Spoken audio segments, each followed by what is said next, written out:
Well, good morning, welcome, and thank you for all being here. So today, this is the second event that we have run in Manchester, and it started out as a podcast, shock, B2B company, doing a podcast, of course, but it's sort of morphed into these in-person events, which, much prefer doing compared to doing the podcast. But again, it's something that we're going to look to be putting on each month now, especially I'm back from gallivanting around the world, and now we'll be actually getting down to it. So the aim of Bite-Size B2B and why we want to run these events is it's always been about easy to digest tips for B2B companies to optimize and improve their marketing efforts.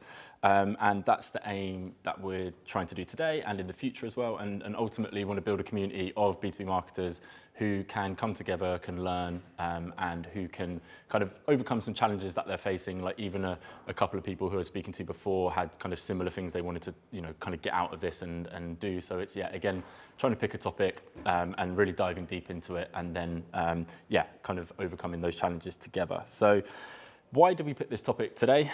Firstly, have Claire to thank for that, who came up with the idea after the last event. So she was at the last event and she was, I've got this, all of that marketing talk was great, but, it would be great to hear about bridging the gap between sales and marketing and how the work that marketers are doing can have a clear and measurable impact on revenue. And that's why we're here today to chat about demand generation. So, without further ado, I'll let each of the panel introduce themselves, and we'll just go through a quick intro, who you are, where you're from, why you're here. Okay, thank you for that. So my name's Josh Tulip. I work as the Chief Growth Officer at Revolution. We're a full stack growth agency, so we have a demand generation team and we've got a digital transformation team as well. Thank you, Josh. So my name's Christian. I'm the co-founder of Ziggy. Ziggy are a B2B demand gen agency, and we help B2B SaaS and enterprise companies build profitable demand gen engines, essentially. Yeah.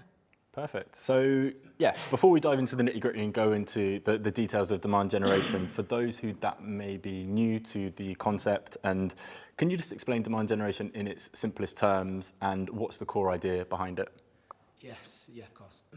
So demand gen is largely about trying to create and capture demand in a particular market.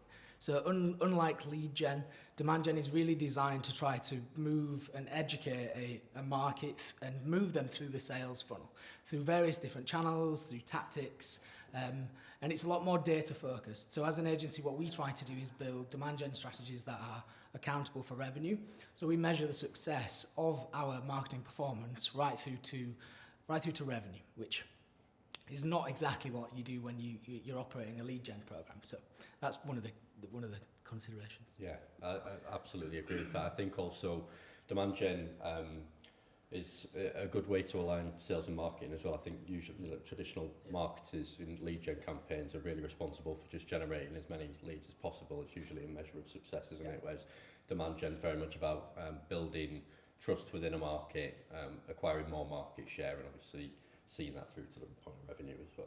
Yeah. And why do you think then that a lot of companies, because it all sounds like, like having that like focus on revenue seems like the obvious thing. Like when you explain it to someone, I'm sure it's going to be like, okay, well that sounds like, obvious, like we should be doing that. Like, why do you think a lot of companies are either clinging on to that outdated model of just generating leads and MQLs, or, why haven't they made the switch, say, over to this? Yeah, I think it's just the traditional way to do it, isn't it? It's quite tangible. So lead generation is very much like, we've got a marketing budget, we need to generate leads for a certain campaign, and that's kind of the measure of a lead gen campaign. And so when you're managing upwards and you're managing, if you're a marketing manager, and your measure of success and what the sales team want from you is just very much just leads. Demand gen campaigns are generally, I think, probably extend the sales cycle. There's a little bit more work that can go into it. But I think traditional founders and directors are very much used to something that's tangible.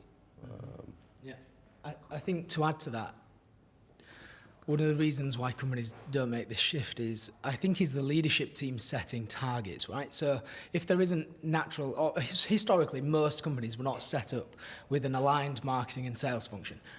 So for example, the sales team would be focused on closing deals and trying to progress deals through the funnel, sourcing deals. So that was kind of the perspective from the leadership team was marketing. Marketing is trying to, sales is trying to close deals and work the leads that marketing might bring in. So marketing's goals were separate. They were drive as many leads that meet this ICP as possible, and as long as you're doing your job at driving those leads, you're considered. It's considered that you're doing a successful job. But the problem with that misalignment, if you like, or those silos is, you could have on the one hand the marketing team all celebrating because they've met their MQL targets, but if they either aren't qualified or if they aren't showing enough intent to actually move through the sales funnel, sales guys, they might not be able to work them. And you might have on the one hand a team celebrating and a team commiserating because they can't close the deals. Now, the problem with that is that as a function is not efficient. It needs to be aligned in order to move deals through the funnel and actually keep customers for as long as possible. So the role of demand gen and the role of marketing in today's world has changed drastically, because for software companies in particular, it's much more about it's not just enough to just close a deal and move a deal from, like, let's say, marketing brings in a lead, sales closes it. Most software companies rely on that customer staying for at least 3 to 5 years. So there has to be alignment, not only between marketing and sales, but also with customer success as well. So I think the reason, just to answer the question more directly, the reason why people haven't adopted this is because those silos still exist, and that stems from the leadership team and the goals that they set. Perfect. So I suppose then from that, like, how does demand gen help bridge those gaps? Like, how does it close that gap and make sure it isn't, the teams aren't siloed? Yeah, so I think for our belief, at least as an agency, and we help companies make this transition, is that there should be one success metric between all of these different teams, these functions, and that should be revenue. If everybody's focused on revenue, then everybody's working towards, obviously they're working towards the same goal, but they're appreciating both volume required to hit the revenue target and also quality. And I think under this old lead gen model, what wasn't appreciated was quality, because if you were only focused as a marketing team on driving as many leads as possible, you're playing a numbers game, and you're not necessarily trying to make sure that you drive the highest quality leads through the funnel. Whereas if you're a team that is accountable for revenue, it's your job to make sure that you are analysing which of those leads actually make it through the sales funnel. And that's where you should be focusing. So if there's a correlating patterns between the types of deals that a company might close, the marketing's job is to try and scale the programs that capture those type of leads, as opposed to just trying to throw as much volume in the top of the funnel and hope for the best that it closes and the sales guys can work the leads. Yeah, I absolutely second everything that was said there. I think from a practical point of view, having daily stand-ups between sales and marketing teams is just a no-brainer in that sense, and having that shared goal of revenue. I think that when demand generators or marketers are putting strategies together, it should always be with a revenue forecast attached to it as well. You don't see enough of that. Well, I don't see enough of that from in-house teams generally. And you can set, a sales guy will be looking at pipeline, they'll be looking at, what the conversion rates are, etc. Whereas, like you say, the marketing team is very much just looking to fill the top of the funnel. So I think in having those daily conversations, that's a good way practically to help them gel together a bit more. Perfect. And keeping it fairly top level, because I know this could be a whole thing in itself, but like with demand generation, can you just walk us through the key steps in building out an effective demand generation strategy? So, what's kind of the most important stages from planning to execution? So I think that you need to obviously develop a compelling message. So you need to understand what the pain points of your audience are. Developing your messaging and then obviously having data around who you're going to target and what your ICP is. I think that the blend of those two things are imperative. So having clear messaging that solves a problem and directing that message at the right person. They're pretty much the two main steps for any successful campaign. And do you feel like that's a lot of companies don't have that in place, even with any marketing that they're doing? A lot of companies will do so. From a lead generation perspective, having a succinct message and directing it at a single target audience. That, you can do that for lead generation, but having that backed up with lots of other content as well. Usually when we do demand gen campaigns, we'll start with a bigger content piece and that you can split out across lots of different channels. Cool. Christian? Yeah, so I think it depends on who you are and what size of company you are. So when we come to build marketing demand gen strategies, it's largely based on two things. First of all, it's what's your revenue target and how many deals do you need to win to hit that revenue target, and what's your average contract value. I'd say the average contract value for a software company or an enterprise company is probably the biggest factor that determines what the strategy should be. For example, if you are in enterprise sales, your deals might be anywhere from 150k upwards. So your demand gen strategy is going to be completely different to a company that maybe is trying to close a high volume of low value deals, let's say sub 5k. So the strategy, the tactics is completely different. Like on the one hand, you've got a seriously long buying journey, and on the other, you've got one that's going to be more transactional. And you need to basically build strategies. So that's the first thing that I would say is the key factor in building out a demand gen strategy. The second would be you obviously need to build a perspective of who you want to go after. So we work with Canon is one of our big customers, and we recently built their go-to-market strategy at the start of this year. For one of their business units, we operate across multiple business units, but I'll just distill this into one story, one business unit. So when we're building out their go-to-market strategy, what we want to work out is where is the sweet spot in the audience that we want to go after. So for example, when you're working with a huge enterprise like that, the market is huge, right? And you could go after a whole raft of companies across multiple industries, and often for Canon in particular, there's like 14 markets involved. So what we have to do is we have to work out where do we want to prioritize. And the way that we work that out is we'll work out who is the best fit company, who's the best fit customer. And what I mean by that is who is the customers that, what industries, what company size, what markets are they, and like who pays the most and stays the longest is the best probably way to phrase that. And what I mean by that is like which customers literally stay the longest, so like what's the highest lifetime value, and what's got the lowest churn. So we try to create a model that helps us prioritize where is that sweet spot, and we'll build a strategy around that. And what we often find, and in Canon's case, just for example, is the finance sector was like, it represented about 70% of the total addressable revenue that we could win. So we thought, okay, instead of just launching a generic campaign that goes after all of these different industries, let's build out like a verticalized playbook that just focuses on the finance sector. And we'll build a campaign journey that targets obviously finance companies and target them with content and build a whole campaign journey that just speaks to finance. So I think to come back to the question, like how do you go about building a demand gen strategy? They're the components that you have to work out first before then you start to drill down into, right, what are the most effective channels? What messages do we want to build to reach these audiences? And then obviously the measurement model behind it is what's the financial forecast and what's the expectations of how these deals are going to move through the funnel, because that's going to basically help you calculate your expected returns and also manage your expectations around what performance should look like. Perfect. And with that as well, then there's things like there's a lot of data you need to dive through before. Like, what are some of the key metrics you'd be looking out for? And then also, is there any tracking or setup, or how can a smaller company who might not have all that data in one place, what should they be looking to kind of? Is that like one of the first steps in to make sure you have access to that data and it's kind of pulling through? Yeah, I think in today's world, there shouldn't. I completely disagree with the concept that marketing teams shouldn't have access to sales data or CRMs.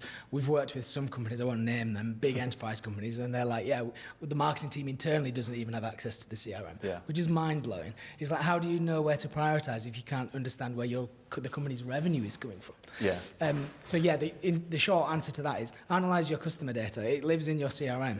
If it's not enriched, work through that, like work through all of your customers and enrich that so you know more information about the industries that they fall in, the company sizes, and build a picture around who is the best fit customer. Yeah. That's what I would recommend, especially for an early stage startup that's probably still working out product market fit. Yeah. You have to work out where is your product market fit the strongest, and then build programs around that. Perfect.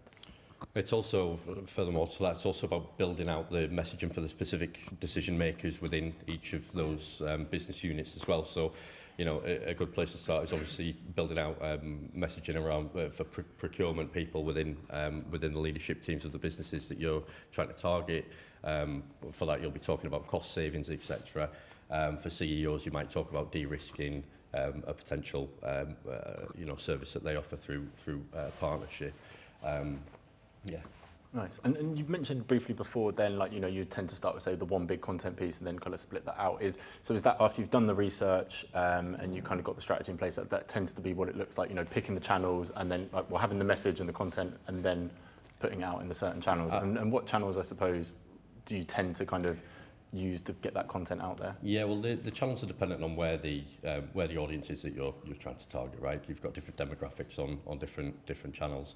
In terms of the content piece, usually we'll put together a larger content piece based on the fixing a need or a problem of the target demographic that we're going for. And then splitting that content out. So say you do a bigger white paper, and there's data, you know, all over the place. You can do freedom of information requests, get lots of data, put it into a white paper.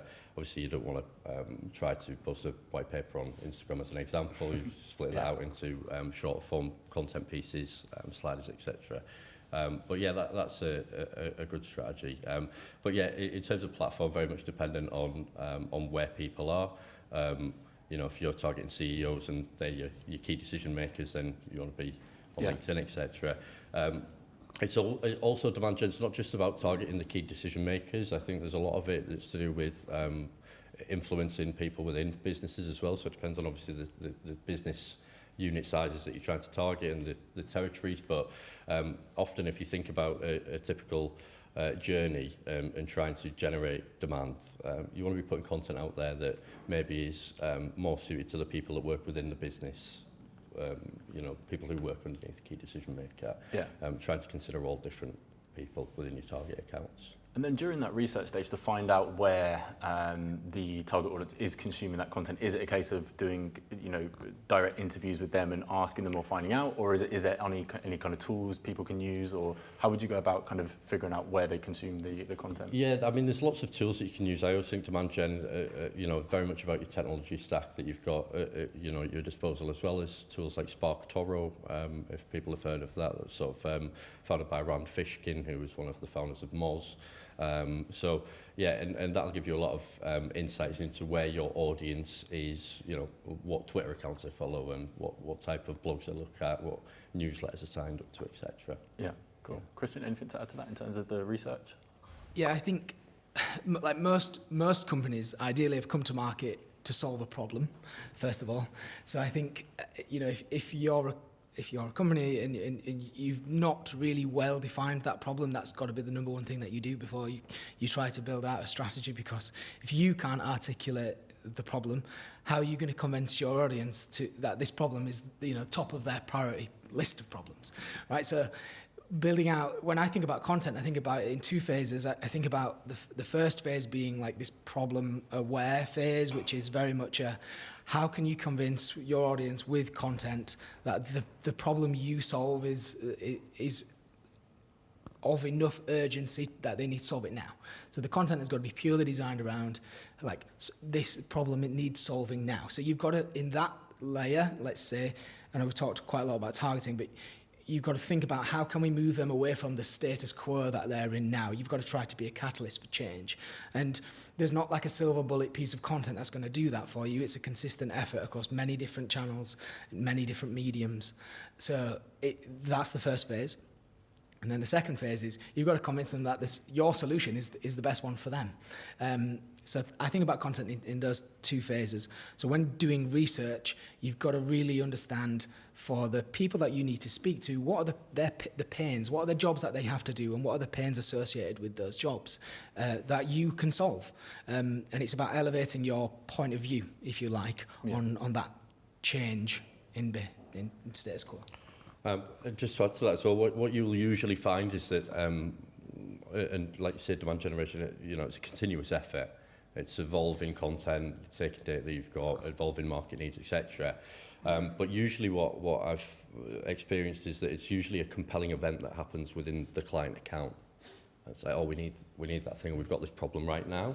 It's like, oh, well, actually, these guys are putting out lots of content about that, or I've seen this white paper, these guys are experts in this area. So usually, if you work with a bigger company and they're getting some kind of audit or something like that, there's usually a compelling event, and then they'll put that. So being there all of the time, developing your content continuously, like you say, it isn't just and again, it's a differentiation between lead gen. Lead gen is very transactional, binary. It's like we're running this campaign for this one specific thing, but building that trust and taking that market share continuously through content development. Make sure that you're in the right place at the right time. Yeah. And with demand gen, then the kind of split of content, if we're just going to kind of do the classic like top, middle, and bottom funnel kind of content, like what's the split look like over that? Like, and again, does that vary on the size of the business and kind of who you're looking to get in front of? Yeah, I mean, it's not a one size fits all with content, is it? And it depends on which sector you're in, who you're targeting, etc. Like we say, I think generally. One of the harder things about getting sign-off internally to run demand gen campaigns versus lead gen campaigns is the amount of time that can go into a demand gen campaign, or the the amount of time that the board might think goes, and the SLT might think goes into it. So what we try to advise clients to do, maybe that have got smaller budgets, smaller teams, or work in smaller businesses, startups, is to try to create, like I said earlier, that mega piece of content, put all of your time into that, and then split that out into different channels.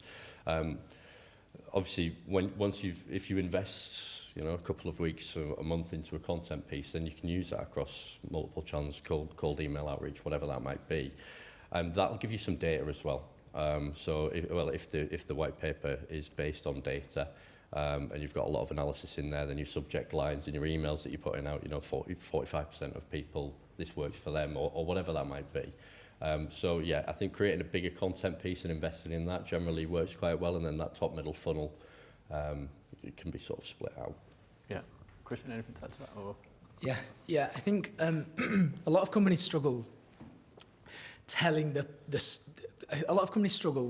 creating that golden thread from like problem content, right, which might be the pillar content that you're talking about there, Josh, to the actual solution. It's like there's often this big gap that they struggle to actually tell the story around. So when we try to approach content, what we think about is we think about it in kind of like there's four like stories that you need to tell in order to move people through this journey. And I think you have that very pillar focused content that's largely about stating the undeniable change that is happening in the world, let's say.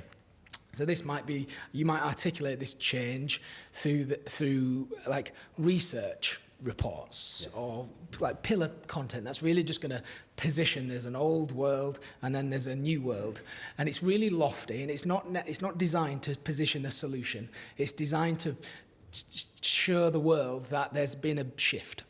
And like from lead gen to demand gen. Right? Exactly, right? Yeah, exactly, right. And so that's like the first layer that you can hook people on. That's not specific to a solution, but talks to the problems of the old world and why the best companies are like solving it now.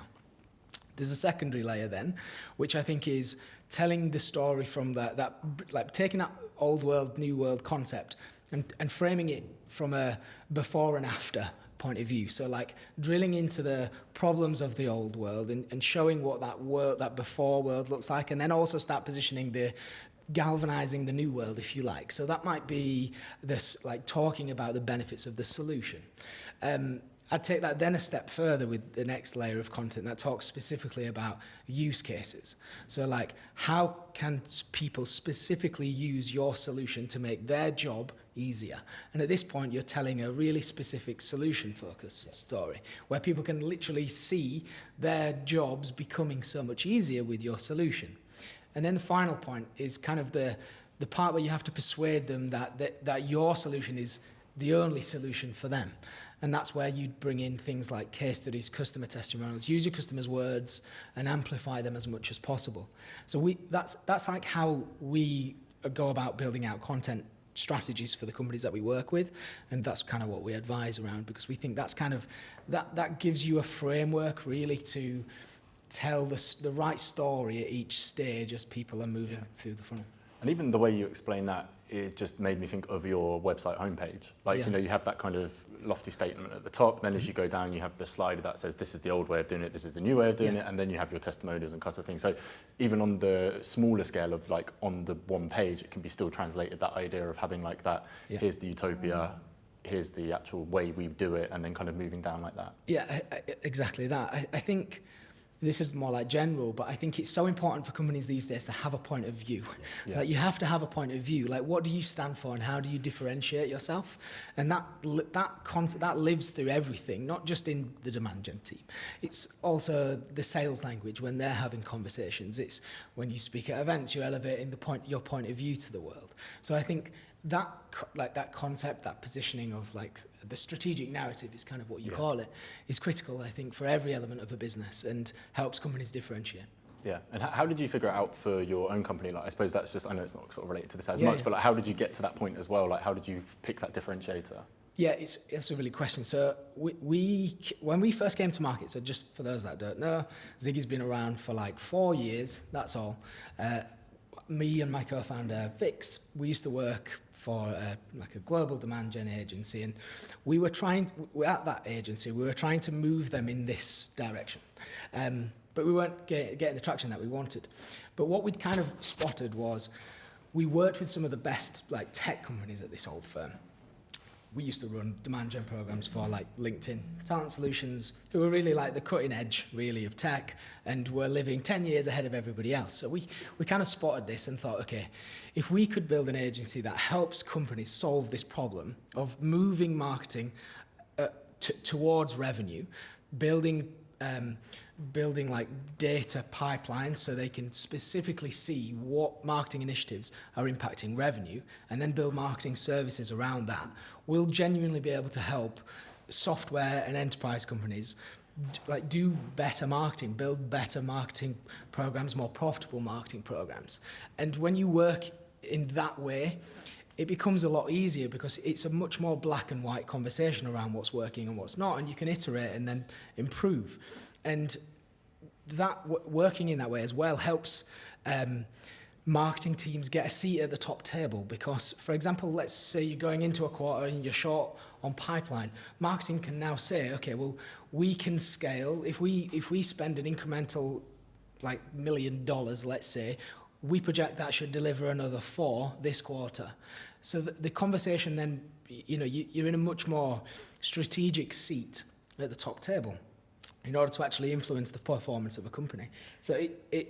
So that's the problem that we spotted in the market. Yeah. And that's ultimately why we wanted to build an agency that delivers on this proposition and help early stage startups accelerate the growth by understanding what works and what doesn't. And then more traditional enterprises work in this way too, because obviously often they're quite slow moving, but they have budget. Yeah. And when they crack this, it becomes a huge accelerator for the people, the marketing team that you work with in those types of companies. Yeah, cool. And one key bit that we've kind of talked about all along is having that alignment between sales and marketing, and that being crucial for demand gen success. So how do sales teams typically react when you're like, hey, like, you know, coming into their, you know, like, you know, if their marketing and sales are siloed, suddenly you're brought in, now marketing are like digging their fingers in the CRM and stuff like that. Like how do they react, and how can you ensure that they are receptive to it and like see the value of this approach? Yeah, well, so this is a funny one, right? I guess it's no longer about opinions. Is probably the best way to frame this. So before, sales might have blamed marketing for lead quality. Marketing would have probably blamed sales for not being able to close. But when you've got the data in front of you and it shows you how, for example, MQLs move to opportunities, opportunities move to close won, and what the net revenue retention is of those customers over time, the conversation isn't about what marketing thinks or about what sales thinks.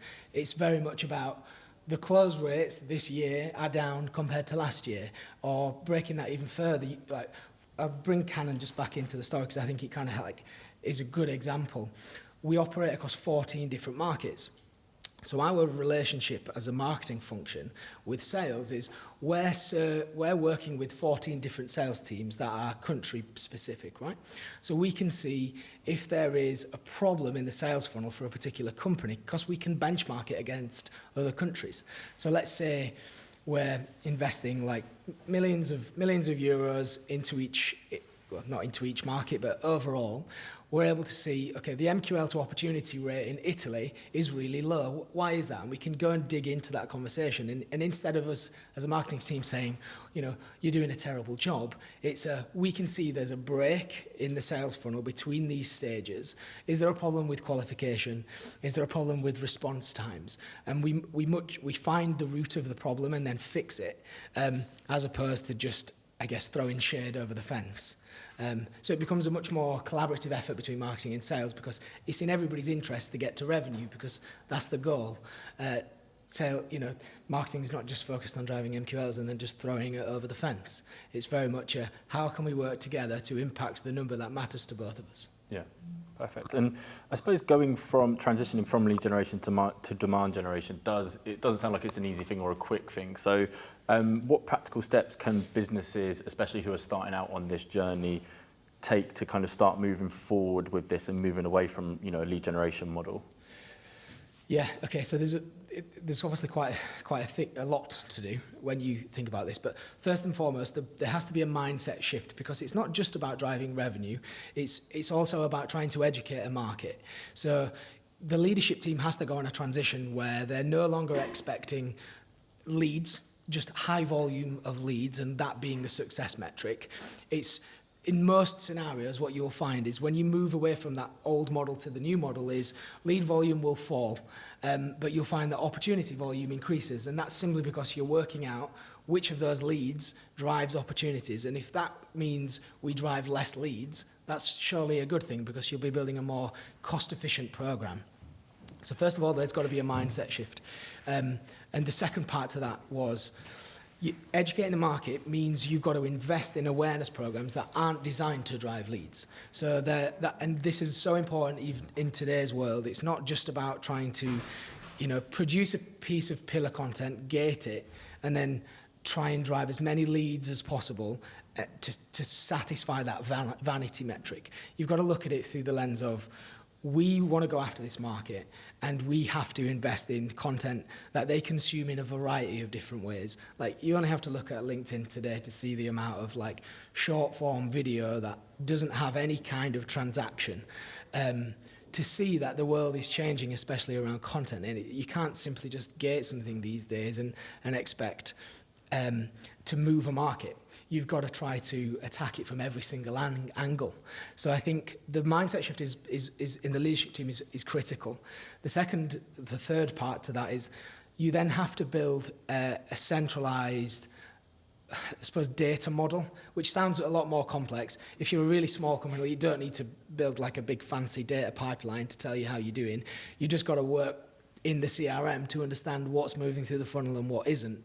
As you get to a greater scale, and something that we help our companies with is building a data pipeline that helps companies see how leads move through the funnel, how long customers stay. And that requires building out a data infrastructure that connects your CRM with your marketing channels.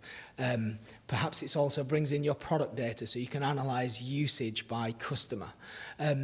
So the third part of that would be to build a unified measurement model, either in a sophisticated way if you're at scale, or just with better alignment. And what could the basic model, what could that look like, and what key metrics would you want to be tracking? The most simple version, just to kind of make that first step and move over. Yeah, so make sure that, if you're building out marketing programs, make sure that you've got tracking that allows you to see in your CRM where contacts and deals came from.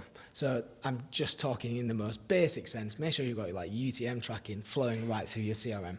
From there, you'll be able to export things from your CRM to see which deals, which opportunities and which leads came from which programs. And a big part of this really is just analysing your data in your CRM to work out, what's working and what isn't.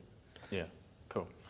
And Josh, anything to add to that? Yeah, I was just going to say that, from a practical point of view, if you're looking to transition from lead gen to demand gen internally, just start with a smaller campaign. So take 10, 20% of your overall budget and start to run a campaign. What you'll find, and as Christian says, what you'll find is that the quality of the leads that you get through, they'll convert at a much better rate, and there'll be a better product fit. It'll be a better fit for your company as well. So yeah, start on a small scale.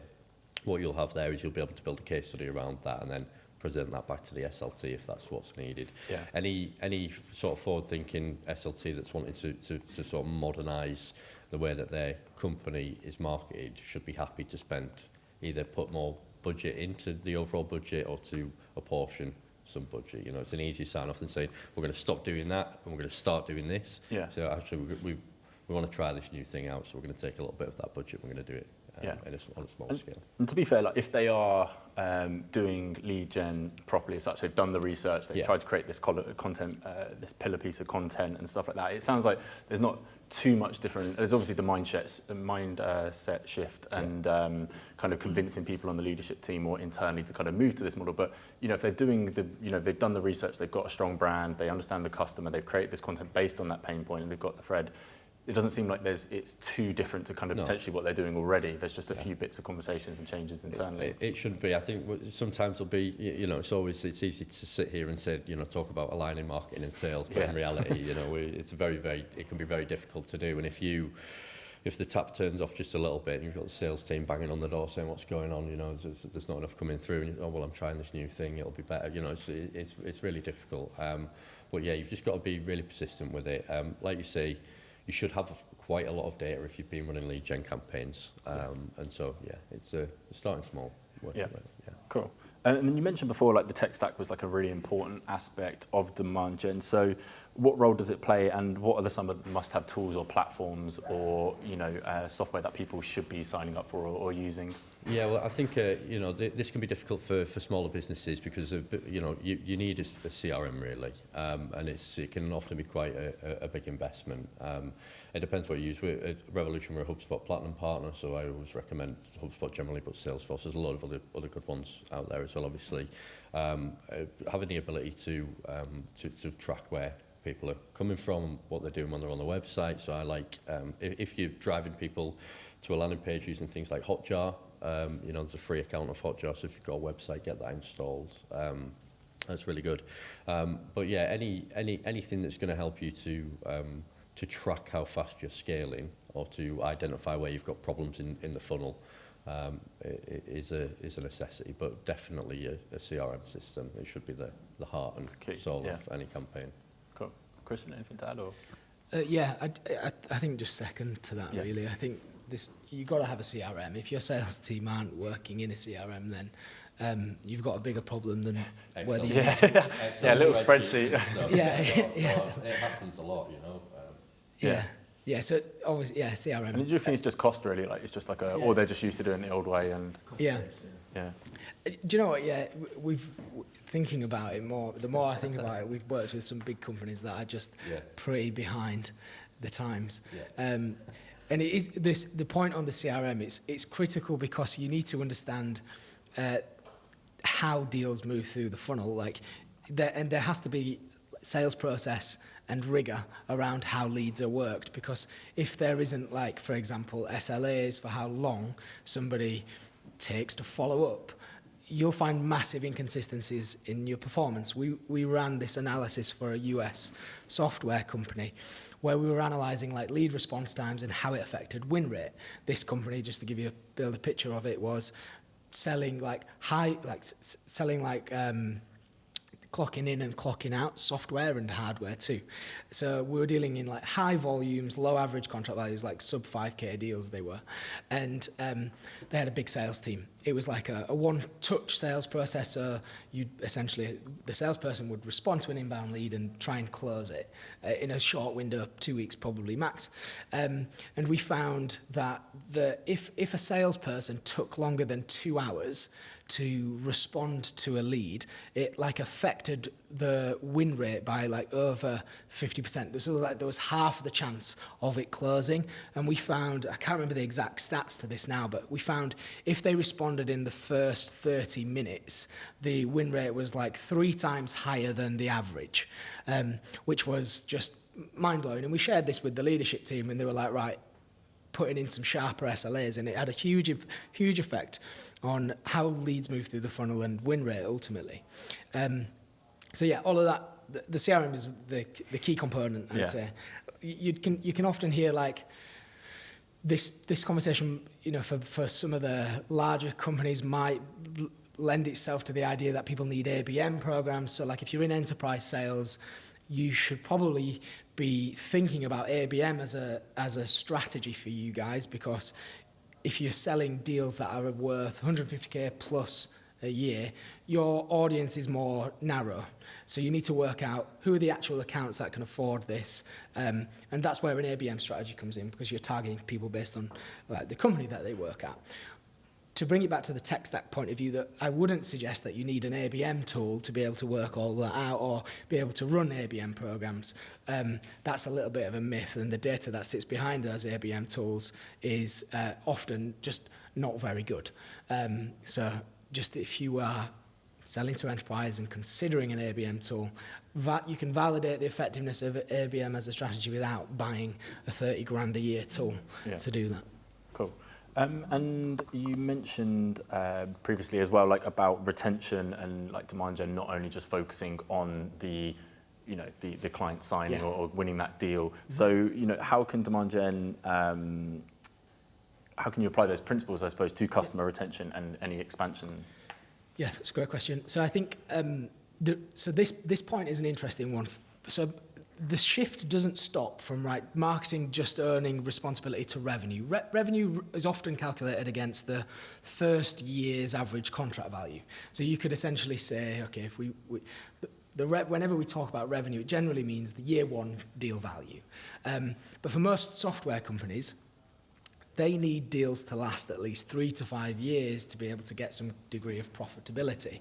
Like you only have to look at what a CAC payback benchmark is, which is somewhere between 12 and 18 months is the target for most software companies. So the cost to acquire a customer, how much time it takes to pay back, basically. How much time it takes to pay back. So let's say you were at the best end of that benchmark at 12 months. So you're having to spend, let's say you have a 50k deal value, you're having to pay 50 grand to win a deal. So that first year is not profit for the company. That's not really considering all of the costs. That's also just considering sales and marketing costs. So software companies have to keep customers at least 3 to 5 years to reach a point of profitability. So bringing this back to marketing, the reason that it's so important for marketing teams to be able to build profitable programs and for companies to grow efficiently is because of that point exactly. Like you have to keep these deals longer. So how does marketing play a role in that? Well, first of all, you have to, as a company, work out which customers do you retain the longest and what is their profile. So we do a lot of work with companies that we work with around who is the best fit customer. And that can often be narrowed down to like, okay, we know it's this industry, we know generally it's this company size, and it's particular in this market. And you'll see that's where, and you could frame that around lifetime value, or you could frame it around where net revenue retention is the strongest. So working that out is absolutely critical, because on the flip side of that, you might find that you have a particular customer that on the face of it looks like it closes really well. But if they all churn after year one, that's a massive problem for the company that can often go undetected. We work with, again, I'm going to reference that same US software company, right? We worked with them and found, when doing this analysis, that the SMB segment, in particular, the manufacturing vertical, was churning pretty much like 80% of the revenue in year one, but the sales guys could see that the win rates was the highest for that vertical. So every time those types of deals came in, everybody was hot all over them because they knew they could close them really quickly. But actually it was a huge problem for the company because they didn't have strong product market fit with that segment. It was just closing really well, but they all churned. So as a go-to-market team, what we had to do is look at that holistically and say, okay, we need to move the marketing efforts away from this and the sales efforts away from this and into verticals where customers stay longer, because that's ultimately what's going to help a company hit its growth goals, which obviously comes back to that first point. Where is a company trying to get to in terms of revenue? And you've got to take all those things into consideration. Yeah. Yeah, from a retention point of view, I think it's another fundamental difference between lead gen and demand gen is that lead gen campaign sort of, for marketers, it's kind of like the job stops once the lead's generated, going back there. But from a demand generation point of view, if you're building trust, you're developing new content all of the time. From a demand gen point of view and from a retention point of view, you want to be getting all of that new, fresh content out to your existing client base as well.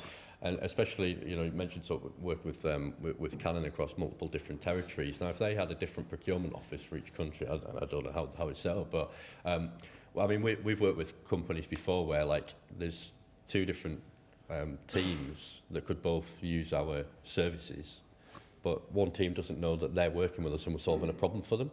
So actually, from a retention point of view and a demand gen point of view, getting that messaging into and continuously building trust and authority with your current client base, not only will it help with retention, but also there'll be growth opportunities within those organisations as well. Yeah, perfect. And I think for kind of just stepping a bit more top level a bit as well, this all sounds kind of like, why weren't we doing this before? Why didn't we have this approach before? So why has it become such a hot topic now, this alignment, but then also kind of thinking it from this holistic approach?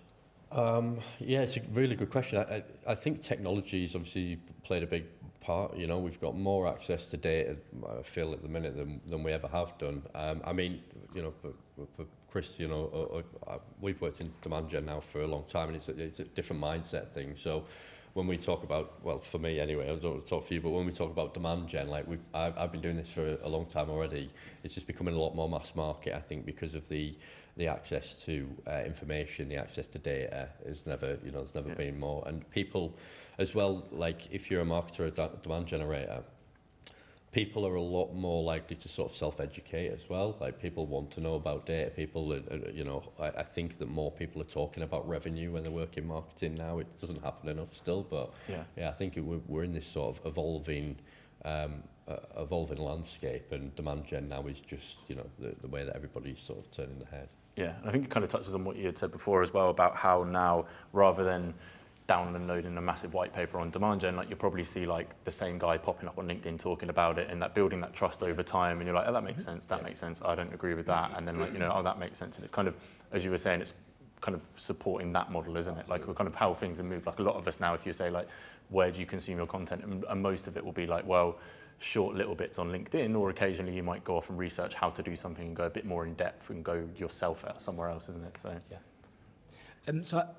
I see this in there's two parts to the answer here. So I think the first part is lead gen isn't efficient. So if you are driving thousands of leads, and let's say only less than 1% of those turn into close-won deals, that's not a sustainable model, and that's not sustainable for two reasons. The cost to acquire a lead is bloody expensive these days, and the second part of it is you have to have a sales team that's going to work those leads. So if your go-to-market model is built around trying to work thousands of leads every single month, you need a big SDR team to be able to work those leads. Now, if the success rate of converting those leads is really low, that is just bloody expensive and not worth your time.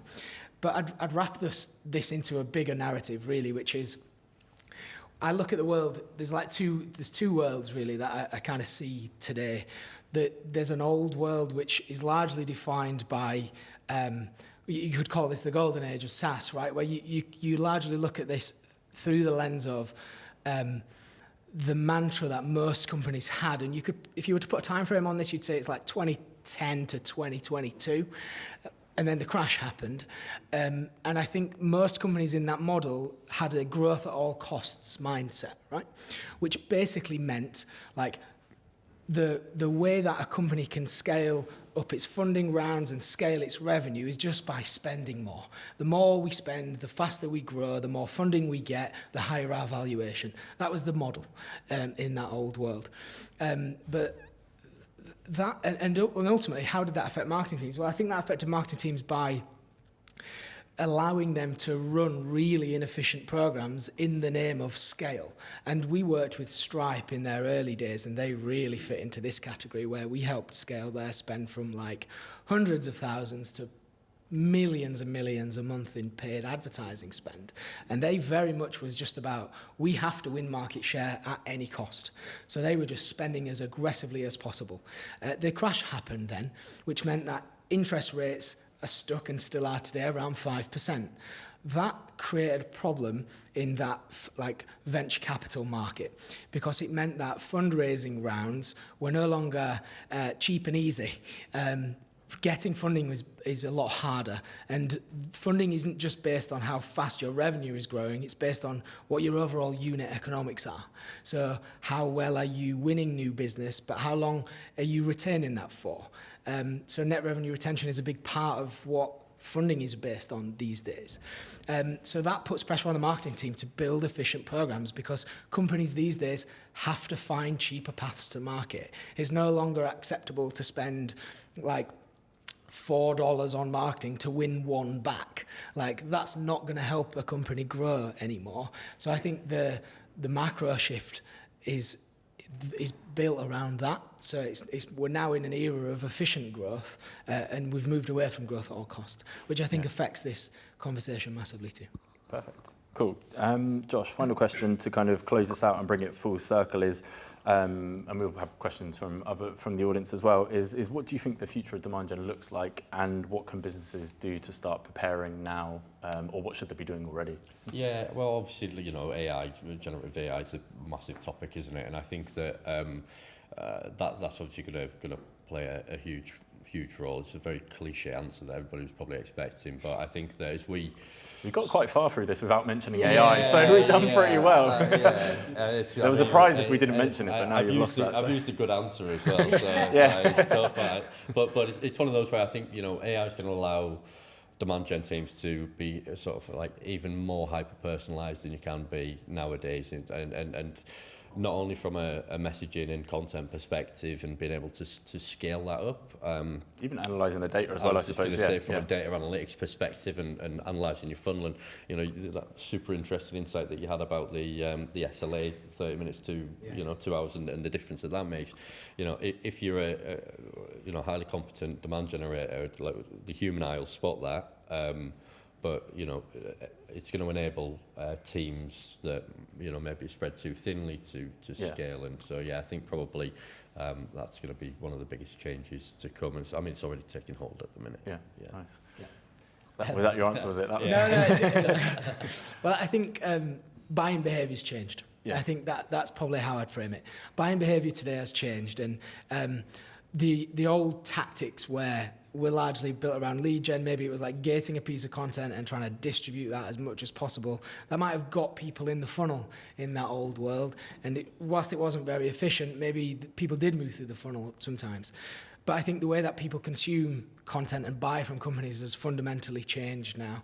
People expect to be like fed content in more ways than just that piece of gated content. Like I talked about, that we're living in a much more video first world, and you've got to produce content in a variety of different formats now to reach people in various different places. It's no longer as one-dimensional as it used to be. That might be events like this. It might be running a podcast like you do as well, Steve. It might be pushing out video across different social channels, shorts, etc. I think you've got to try to build trust in as many different ways in order to reach buyers. Reach buyers where they want to be reached, which I think is a massive shift that has happened, and that trend is going to continue, and it's going to play into this concept of companies needing to move to demand gen, because the tactics of old just simply don't work anymore. That's probably what I'd say. Obviously, there's AI as well. Perfect. All good. Nice. So any. When you say space, what do you mean? Do you mean demand gen? Is there anything in your tech stack or okay. anything which you found has been a problem within your organisation which you wish there was a solution for, or is it just education, do you think? Right, yes. I'll talk about from a tech stack point of view. So if we answer it with that frame, I think the way that you get these programs, companies struggle today finding who is in market, right? Who is actually showing intent to actually buy something now. So if you were to ask me, like, if you could change the tech landscape today, it would be being able to better understand who is in market today in order to build programs that are largely built around like intent triggers. And we do this today, but it could be better. So I think there's companies that recently, like Clay, for example, that do a great job of bringing different data together to help you understand, like, of your total addressable market, the ones that you should focus on and prioritize. But I would say, yeah, if there's one silver bullet that you could give me today, and it would be, being able to better prioritize who to go after within a particular market, because it goes back to that 95-5 rule, doesn't it, where there's only about 5% of people that are actually in a position to buy. Building something or having a tech solution that allows you to better reach those people would be, ideal. Sure. Yeah, I think for me, that's definitely a silver bullet, isn't it, in the industry? I think for it would be good.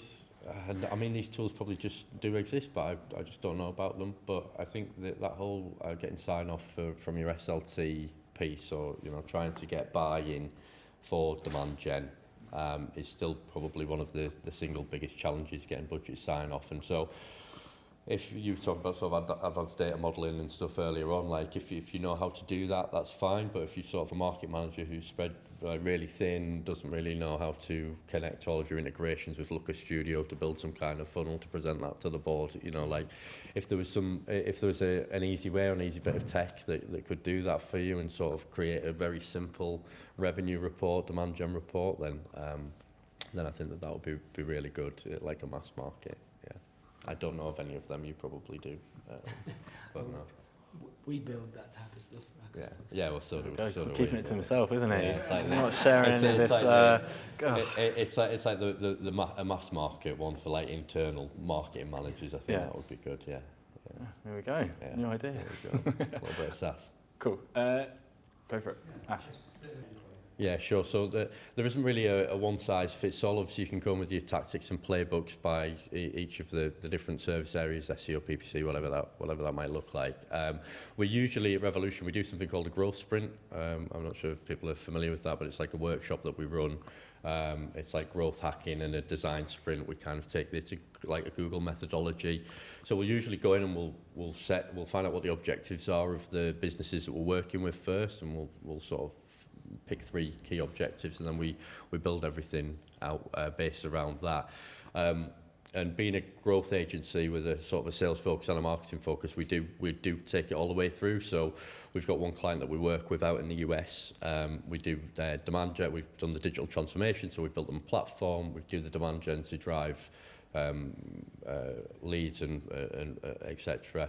But then we do all of the sales enablement stuff as well. They've got ABM campaigns set up, so we'll sit and go through call scripts with their team, and that's a good way to align sales and marketing, because the marketing team know that we've gone in there to help them to generate demand.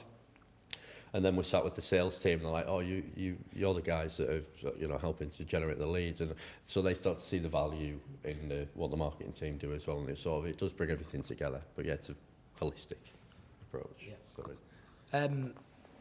So there's the similarities in some of the programs that you'd run, based on average contract value. So like if you two companies, they're both selling a 500k software solution, the approach and tactics might be similar, but obviously it varies wildly when you start thinking about the content that needs to be produced and the point of views of each company. But what I would say, if you were early stage startup and let's say your average contract value is below 50k, what I would recommend you always do is build out programs from the very bottom of the funnel, right? So if you've got an under 50k deal value, then probably if you're asking this from a channel point of view, one of the best places that you probably want to start is building out programs like a paid search program that's going to help you target people who are expressing intent in your solution. So that's going to help you get to revenue the fastest, because if somebody already has buying intent and you're just capturing them at the end of that buyer journey, the likelihood is they will close faster than any other program that you're going to run. So I would always recommend a company starts there and scales upwards to up the funnel into audiences that aren't expressing intent first. And doing it that way is going to get your leadership on board. It's going to allow you to pitch for incremental budget and get more resources. So that's probably my answer to question one.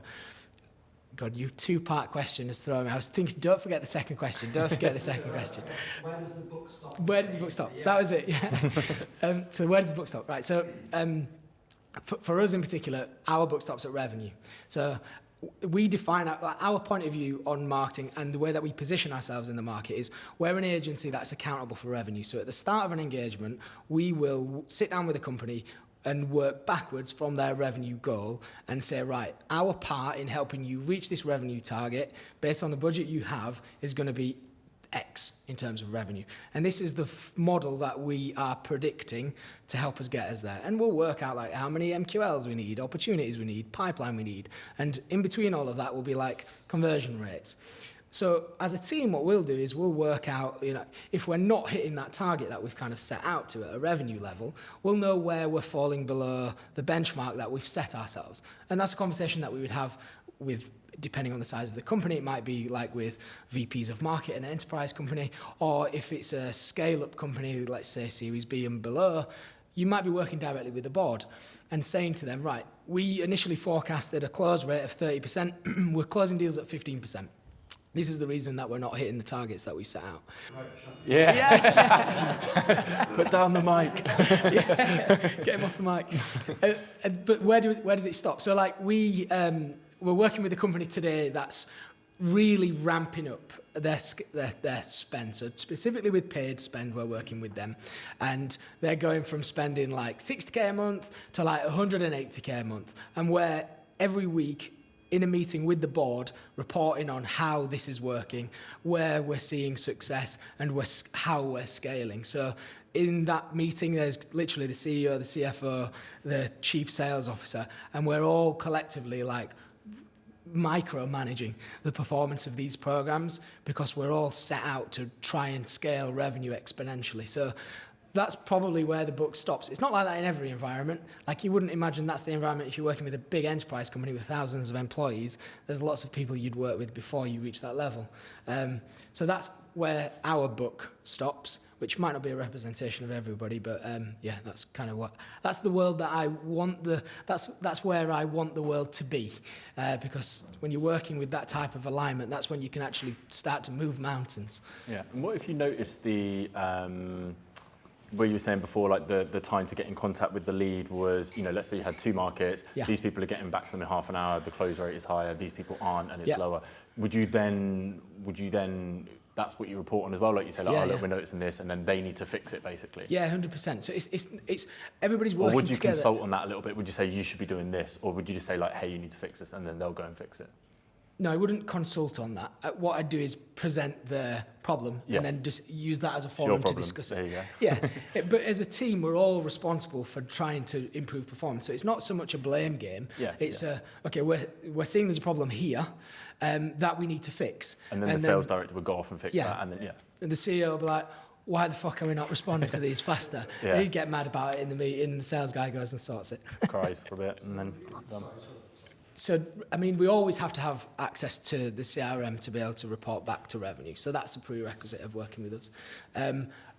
We don't always have everything. So, like, I've referenced them earlier, but we helped Stripe in their, in our early days, I should probably say, scale exponentially. We didn't manage all of their marketing efforts because they are huge. So we worked with a section, but typically most of our engagements, we work across, we manage all of the demand gen efforts for that company globally is the typical arrangement. But even if we didn't, let's say, we would still measure how it's moving through the funnel, and report back on everything as a marketing team. No, was that it? Just the just the three. Eddie, go for it. Do you want me to answer that before your second question? I reckon so. The question's going to be totally. All right, yeah, let's do that. Well, I think this exists today. Like Josh, your chief growth officer, but like the chief revenue officer position is kind of an attempt at solving that problem, where you've got marketing and sales reporting to the same person. I don't necessarily think you have to have that individual role managing both teams to achieve alignment. I think you just need to set the targets the same. Like if everybody had a revenue target, that just solves the problem, because marketing is expected to contribute revenue and so is sales.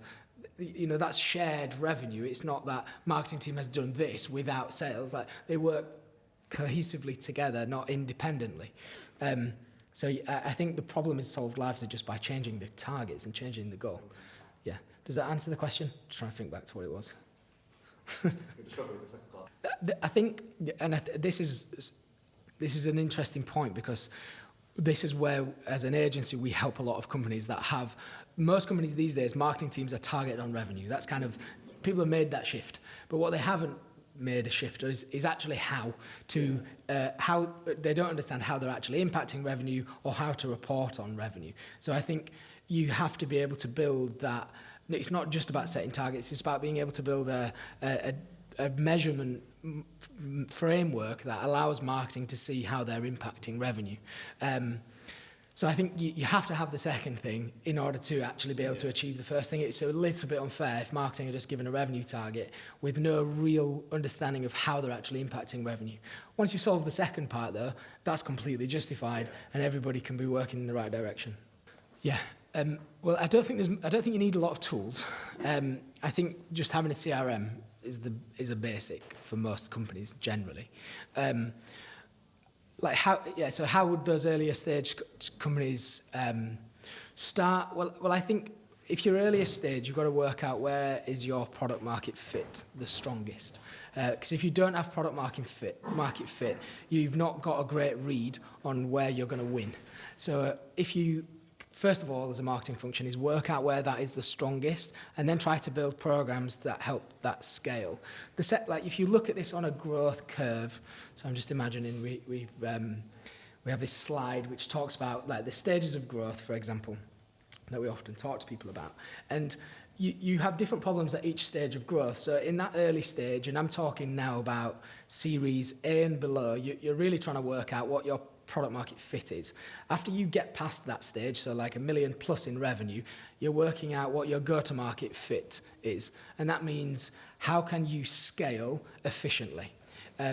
So that in answer to your problem, you have to try lots of different things to work out what is repeatable and what's going to help you scale. So for those early stage companies, you have to treat it through the lens of like, we're working out what channel works for us best and if that can be scaled efficiently. And defining efficiency is important because you need to work out what an allowable acquisition cost is, because if you go into it without a viewpoint of like what can we actually afford to spend, then you're not really going to be able to get a read on whether it's successful or not. So that's kind of my advice, is work out those things. Yeah, from just to add to that, and you touched on this earlier on, I think from a sort of early stage B2B business, case studies are so important, and working with the people that your early customers and building good case studies, and then really focusing your efforts in that particular vertical. Again, what you were talking about earlier. That's not to say that that's where your actual product fit's going to be, but in terms of scaling and introducing demand gen and content and doing all of the remarketing and all of that stuff, building a really good case study and then reaching out to similar businesses to that to solve the same problem that you've solved for. That would be my advice, is start with where you're at, be a lot more targeted to that niche. Trying to avoid this being a pitch. So one of the things that we do to help companies actually build out these measurement models is we build out a data pipeline for them. So in simple terms, what we're doing there is extracting data from marketing and sales sources and then joining it in a data warehouse and then visualizing it in a dashboard that basically helps companies see how much they're spending across each of their initiatives and how much MQLs or opportunities, pipeline, revenue is it returning. Once you've got that structure in place, which often doesn't need to be a complex structure, you're able to see the effectiveness of your marketing initiatives. And the way that you can do this, if you do have the skill set in-house, which requires a data engineer, if you are able to do this, then you can do this in a much more granular way. So not only would you understand the performance of a singular program and how it returned revenue, but you can break it down into the things that fall under that program. If you're trying to work out what the best messaging concept is for your company, you could have different messaging concepts running throughout all of your different campaigns, and you could report on the effectiveness of those to revenue. If you're running a paid search program, you could see the impact of a singular keyword and how that impacts revenue. So when you start to build a data pipeline that gives you those types of insights, it means you can become a lot more efficient with your spend because you're no longer having to spray this wide ocean to work out what works for you. You can kind of see what is having an impact and make sure you're scaling in the areas that work and reducing investment in the areas that don't. So you're able to build efficient programs faster and make that growth more predictable, which as an early stage company is absolutely critical because you can't reach the scale-up phase without knowing what's going to allow you to scale efficiently, because unless you've got shitloads of funding, basically. Fair. Cool. All good. All right, any final questions? It's a 5-part. What's your take on gated content versus just giving it people for free? Yeah, I think you should give it people for free, basically, because the idea of producing content and the idea of trying to educate a market is not a transaction. You're doing that because you want to create this shift in the market. So I don't understand why you would want to put a barrier to helping educate a market. The reason that you would do that simply would be because you have a lead target that you need to report back to the board to say we drove this many leads for this much spend. Aren't we doing a great job? So what I would advocate for is not taking that approach, because if you are desperate for people's emails, buy Apollo. It'll cost you about like $45 a month or something like that, and you've got a database full of B2B contacts that your sales guys can start to work. So my belief is very much you have to produce content that is value first, not content that satisfies a stage in the funnel. Is that recorded? Cool. Anything else to add, or? No, exactly the same. I think if you're, I think, gated content's probably a thing of the past now. I think that the early adopters of lead magnets were, it worked for a few years. I think now we're in access to information's so freely available that, if you've got two people and one of them's giving you it not gated, and you're going to engage more with the non-gated content and build more trust with that person, I think. Yeah. Perfect. Nice one. Amazing. Any final questions? Yes. Yeah, I think this is a good question because it depends on the size of company that you are, in my opinion at least. Lots of people disagree on this point, but I think if you are an early stage company, let's say you're below 10 million in revenue, I don't think you should be focused on building brand. That's a little bit controversial, but I think all of your investment has got to be it's got to be put into programs that are going to deliver revenue. And if you're just investing in, and when I define brand, I am separating it from that concept of producing content that talks about the old world and the new world.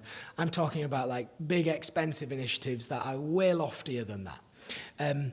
So I don't think if you're below 10 million in revenue, it should be a big focus for you. But then if you are a big enterprise company, that, let's say you earn a lot of the market share, then I think probably 90% of your investment should be going into brand, because you're just reinforcing positive messages of the brand as opposed to trying to capture as much market share like some of those other companies. So I think it's much more brand in my mind is kind of a defensive strategy that I think is important for big companies. Yeah, that's my point of view on my point of view. Yeah, I think the brand building is sort of, it's a product of the demand gen and building that trust and authority anyway. So I think there'll generally be an alignment between focusing on growth and building brand at the same time. If you're producing content that people are connecting with and you're building that authority in the market and you're acquiring market share, brand, as a product of that will start to build as well. Or could you do it as a one-off campaign even? Well, yeah, I mean, it depends on the amount of different, how big you are and how much resource you've got to put into it, how many different verticals you're going for and how many different personas are within each vertical you want it to target. It depends on how often you do them, because the bigger the report, the longer it takes. The minimum amount of time is usually a month, because if you're building a report that's using data from a Freedom of Information request, which you can make to any public body in the UK to ask for their data, that takes usually 28 days to get that information back. So usually for bigger clients, we'll try and do one per month per vertical if the budget allows that. And yeah, we will get the content teams and the designers working on the content for the report after the data comes back. We've generally got a good idea about the point that we're going to try to make, because the client has some data and some insights from their customers. But once a quarter is a pretty good one. I think it's important though with things like white papers and the bigger piece of content, they don't work for everybody. I think that's just where we generally start, because you can build out lots of different pieces of short form content from it, blog posts, etc., speaking about specific sections of the report. But if you do a couple of them and they don't work, I would probably pivot to a different type of content, because they don't work for everybody. Mm-hmm.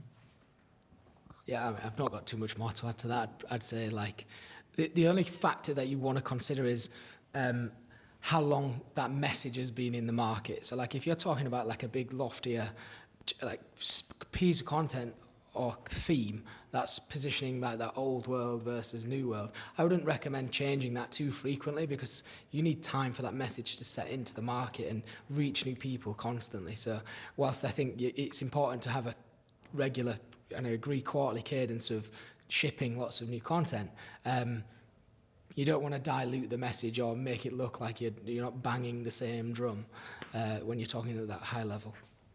Perfect. All right, amazing. Well, yeah, thank you all very much for your time, and yeah, thank you both as well for your time as well. So yeah, that's it for today. We'll hang around for a little bit after, a little bit of networking, still some croissants over there if anyone wants to, have those. And yeah, round of applause for these two as well. So yeah, thank you a lot for